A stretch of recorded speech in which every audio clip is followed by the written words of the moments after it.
Greetings, greenhouse people. We are back with another episode of Tech on Demand, where our goal is to help you grow your best crops ever. I'm your host, Bill Calkins, and throughout 2026, I've been catching up with different people in the professional horticulture space and finding out a little bit about their careers, passions, journeys in the world of plants, and more.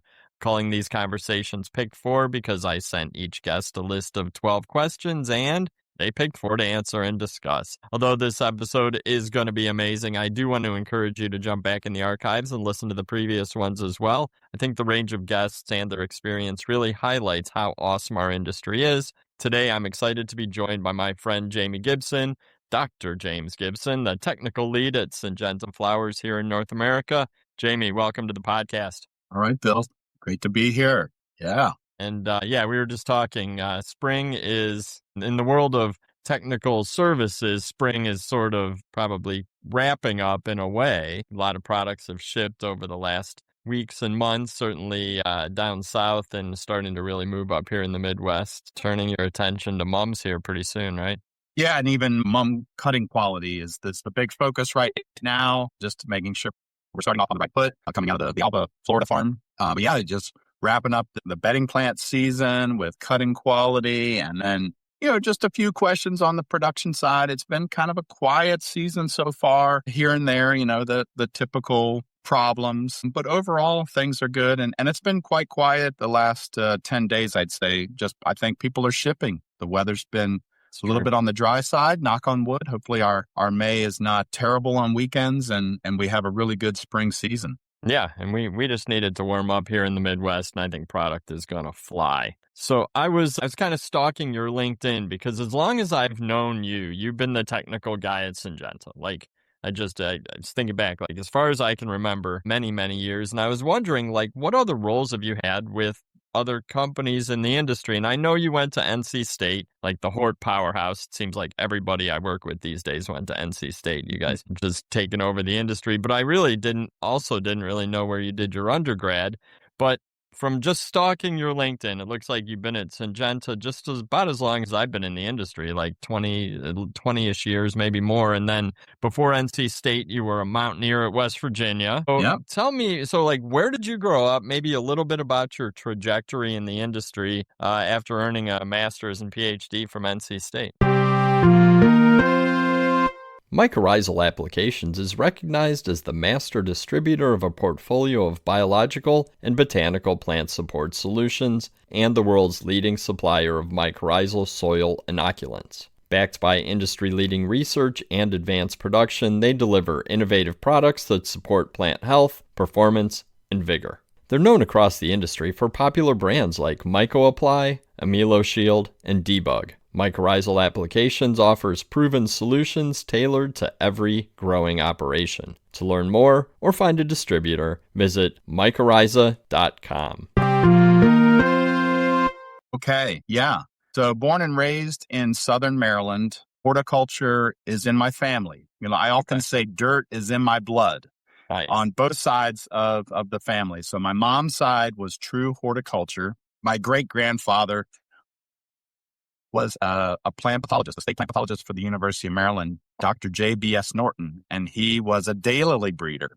And then on my dad's side, those are farmers. They're tobacco farmers. At their heyday, they were raising about a little over 100 acres of tobacco, burley tobacco, where you hang the tobacco there. So agriculture has been a part of my life. So yeah, did my undergraduate at West Virginia University, had an amazing floriculture advisor who came from Cornell, Dr. Brad Burse. He was a true floriculturist, but he was also a horticulturist. So he knew shrubs, trees, plant ID, botany, just an inspirational guy. So he triggered me into more of the science, and that's where I decided to pursue more of an advanced degree. But before NC State, I was actually a grower for about 2 years. I did 2 summer internships at a greenhouse named Green Street, before Green Street Growers, it was called Windmere Nursery. Okay. That was where I cut my teeth in floriculture. So I was a rooting station. It was finished crops. had a retail section. They grew the whole gamut. It was never a quiet time. And that was really where I gained a lot of my floriculture interest, where I really wanted to focus on my passion with NC State. So worked with the entire floriculture team there at NC State. And then in 2003, I accepted a faculty position. So I did go the academic route for a few years at Florida, way out on the Panhandle at the University of Florida, Milton. Taught 5 courses there, some distance courses, some face-to-face. And then I always had this calling, right? Growing has always been in my blood. I always wanted to get back to the practical side. So I accepted a position with Conrad Fafford, who had then been acquired by Syngenta in 2007. So that's the connection where I began my journey with Syngenta. And that's where, now I'm 19 years in with Syngenta, having a diverse group of roles. So starting first with soil research, technical side on the chemical and the soil side. And then really it's been a focus on genetics the past, I would say, 10 years. And every 5 years, there seems to be new initiatives and new movement in genetics. And my role right now is a lot of things. It's supply chain support, farm feedback, filing. Then we're getting into all the diagnostics and problem solving that goes with technical services.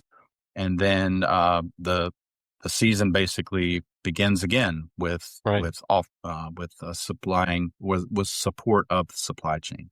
Okay, so all right. So it was that point, that Fafford time period is probably where we met.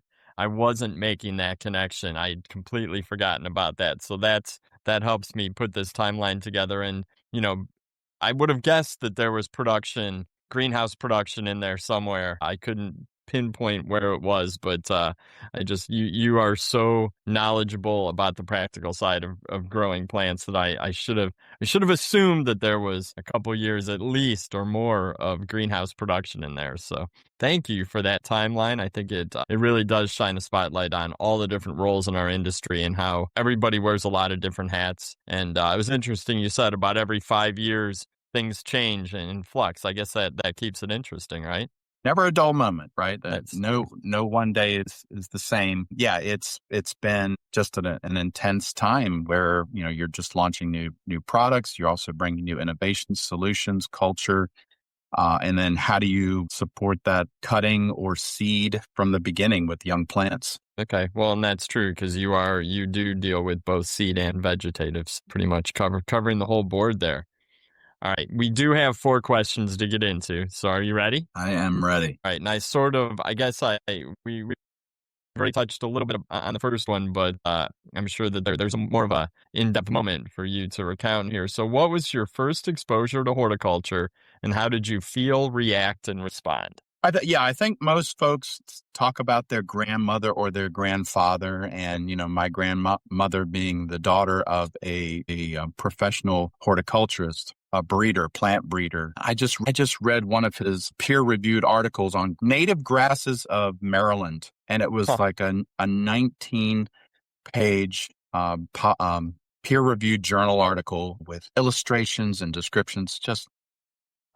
He was a true inspiration. But my grandmother always into gardening, and from an early age, learning the plants, learning not just ornamental plants, but the woodland plants and trees, and just getting a really great sense of the natural world. But from a formal horticulture standpoint, where I really caught that magic, where, it's finally in your system, I think was when I began to do more of like mow, blow, and go type landscaping, right? Mm-hmm. Making some money, learning from what I did at the farm and how I can do this with other residential businesses or residential areas, and learn how to, produce a beautiful landscape. And then had formal training in horticulture, doing some internships with a local business called Wentworth Nursery, where, it was 16-hour days and digging holes, hedging, pruning, fertilization, mulching, just learning all the professional aspects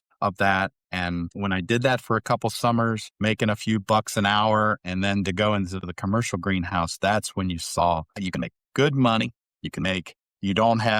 You're not in the rain all the time. Mhm. You're under flowers in the winter time. You're working with ornamental plants in the winter when everything is dull and dreary. So that really kind of sparked the horticulture side of my career. So the hard work hooked you, and it didn't run you off. It's good. Oh, the work ethic has always been there. That's kind of how I've leaned on my career, is just getting the job done. And that's kind of helped me in my path during my career. Oh, I think that's great. And I do love hearing the story about grandparents. I have a similar story. I definitely learned a lot from grandma and grandpa out in the garden and mom. So no, that's really, really cool. All right, next question. And this is one of my favorites. I'm really glad you picked this one. All right, if you won the lottery and could start a horticulture business from scratch, what would it be and what would it look like? Yeah. So when you win the lottery here, this is like winning mega millions, right? Limitless money. No Limitless limits money. on what you can do. Right. No pressure, no stress, no financial stress anymore. What could you do? How could you make a mark? And I've thought about this. This is kind of one of my dreams, but I would actually I would use my farm. So we have around a little under 40 acres here. A lot of it's in about 15 acres of it is in horticulture, few greenhouses, but we have a vineyard. We have small fruits, have vegetable areas in containers in the ground, raised beds. So we have the kind of the arena for training and teaching. And that's what I think I would do because of the passion that I had in teaching at the university and bringing in interns and doing kind of cycles and all the different aspects of horticulture, from vegetable production, small fruits and brambles, flower production, woody ornamental propagation and production, landscaping, and just have kind of a training arena for young professionals that are pursuing their degree in horticulture and giving them the ability to treat it like a business. Yeah. All of the products, all of the produce, all of the flowers would kind of migrate into community programs. So, food pantries for the produce, events for the FFA and for 4-H, like how would you develop a farm to table exercise, and how would you present your products in a retail setting so you could train people to be ready for the garden center, and the social skills and social aspects of how the etiquette should be in a garden center working with the gardening public. So that's what I would love to do. I would love that but all of the products that are generated would go to a local community. It would all benefit the local community. Nothing, they would see the capitalistic approach to horticulture just to see that financial incentive, but it would go towards the community. I love that idea, sort of that educational, experiential, having all those real world experiences. And yeah, if it was already funded and you could just run it how you see fit and offer it up to anyone who wants to use it for their programs, I think that's really, really cool. And I can tell you've given that some thought. So thank you so much for sharing that. If I win the lottery, I will give you half and you can make that happen. That's good. That's a deal. All right, question number 3, which is a great question for an industry veteran who's seen just about everything there is to see in our industry. What advice would you give to a young person considering the pursuit of career in horticulture? And I'm sure you've had these discussions with people in the past. So yeah, no doubt. There's been recent visitors to our Gilroy site from the university. Asking what was the path or what would you recommend? And my first comment is be humble. Start from the ground and work your way up. Pay your dues. I mean, I'll oftentimes say that you got to pay your dues in this industry in order to kind of learn from the ground up. You have to have that boot camp, right? You have to be broken down, and then you have to be built back up, right? You might have to learn the new culture at a commercial greenhouse or a landscape company, and you may see the bad, right, Bill? You may see the bad, the poor management, and you might actually be a part of some businesses, whether it's an internship or your first job. You might have some really great experiences, inspirational experiences. So you got to just jump around and learn all those different aspects of horticulture, and then find that thing that really sinks in to what you love, what you're passionate about. Really, get you up in the morning. Is it flowers? Is it landscaping? Is it pesticide applications? Is it the business aspect? Do you have that sales strategy approach to how you deal with plants? That's where, or retail, the retail side or the therapeutic side of plants, is Sure. that something of interest? Just jumping around, learning all the different aspects, but things that I've thought about too, like, man, I would have loved to take a 3-month internship with a greenhouse manufacturer Okay. just to learn how they build the greenhouses, how they spec it out. I was formally trained in that and as an undergrad, but it's changed so differently now. Right. How do they just build greenhouses now based on dimension and kind of the infrastructure needs of certain businesses? That would be something to tap into, no doubt. Yeah, I think that's really good advice. The staying humble. Don't be afraid to start from the ground up. You might take some kicks early on. Like, one thing I learned in our industry early is that growers will tell you how it is. Like, they're not going to sugarcoat a lot. And because you're usually going into a greenhouse at crunch time, and they're not. Yeah, they need to solve a problem and solve it quick. And if you're not there to help solve the problem, they really don't have whole lot of time for you, but they will be there to support you and answer questions and really help you along if you show that humility and are willing to put in the work. So that's, I think, good advice. That's a really good point about the greenhouse manufacturing, because there is so much into that, especially now with all the automation and technology. Like, you have to think so far ahead because you're never quite sure. Like, I mean, if you built a greenhouse 15 years ago without predicting that you were going to have LEDs, you're going to have a ton of changes that are needed, or the new environmental controls or networked systems and Wi-Fi. Like, yeah, that's a really good point. I think, industry is very high tech in some areas, and that would be good for people to have exposure to, for sure. All right, last question. And this one's going to wrap us up nicely for the day. What do you love most about your job? Been thinking about this one, and I think it's just, never in a million years did I ever think, this country boy out of Southern Maryland, I hated public speaking. In high school, I was an introvert. To be in this industry, I'm still starstruck by the people that I've worked with in past and who I work with now. That kind of really jazzes me up, is the amount of mentorship from folks, the experiences that you've had with people, how you've learned the ropes. And it's been all aspects, right? It's been the floriculture faculty there at NC State.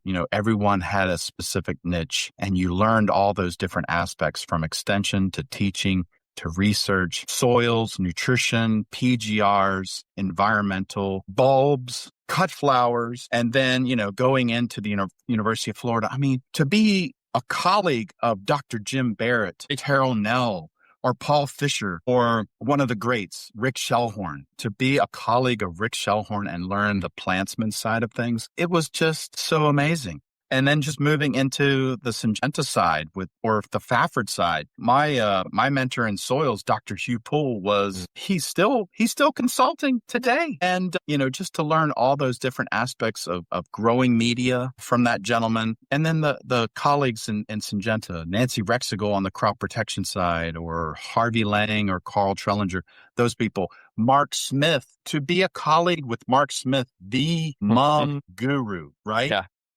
I'm just blown away today that, wow, I'm interacting with these folks, learning. They're learning from me. I think that's been the biggest thing. And then to put that into practice with these growers, never in a million years did I think I'd be working with some of the larger growers on programs and, building programs for them, and to see their success. It's almost like in academia when you write a grant and you nail that funding that you need to run your program, just to see a large grower also achieve that sale and to build that product that you've helped them build. That to me is what I love. Getting up in the morning and just helping the growers, solving their problems and just building their success. I think it's twofold, right? It's the colleagues that you work with or have worked with, and then the grower industry, the grower community, and how you've supported them and how successful they are. That to me is what I love of that part of my job.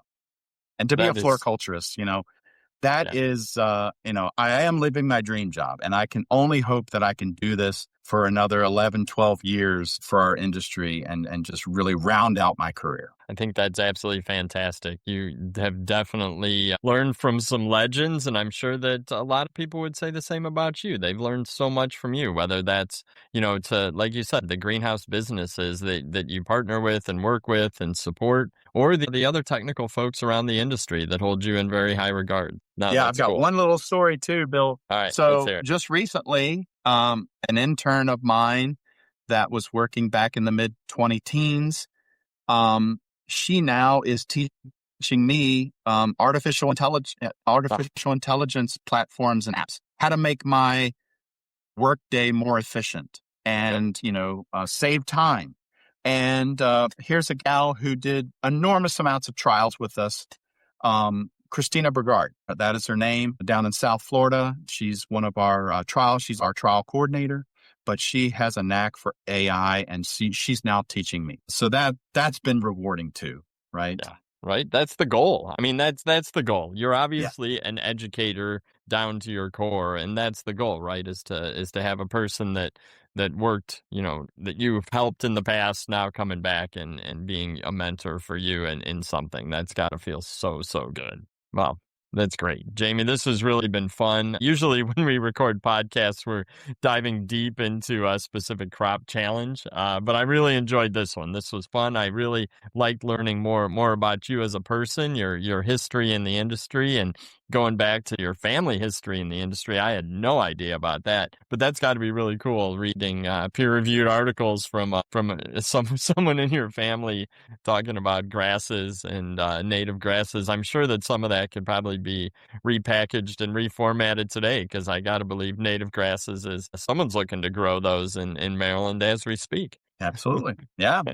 And to show my daughters, their great grandfather's daylilies that he bred. He has a collection at the National Arboretum. To show them that, I mean, that's just, I can't describe it. I can't describe what that feeling is. That's cool. That is so awesome. Well, I love hearing it. Again, thank you so much for your time today. I know it's a busy time of year. Thanks for taking the time to catch up, Jamie. My pleasure, Bill. Always a pleasure. Thank you. Cool. Well, I think that wraps up this episode of Tech on Demand, but I cannot close without reminding you to subscribe, like, and share the podcast with your peers. Just about 250 episodes now in the archive, covering a wide range of topics. It's really something for everyone in professional horticulture, garden center retail, landscape, CEA production, and more. Take care out there.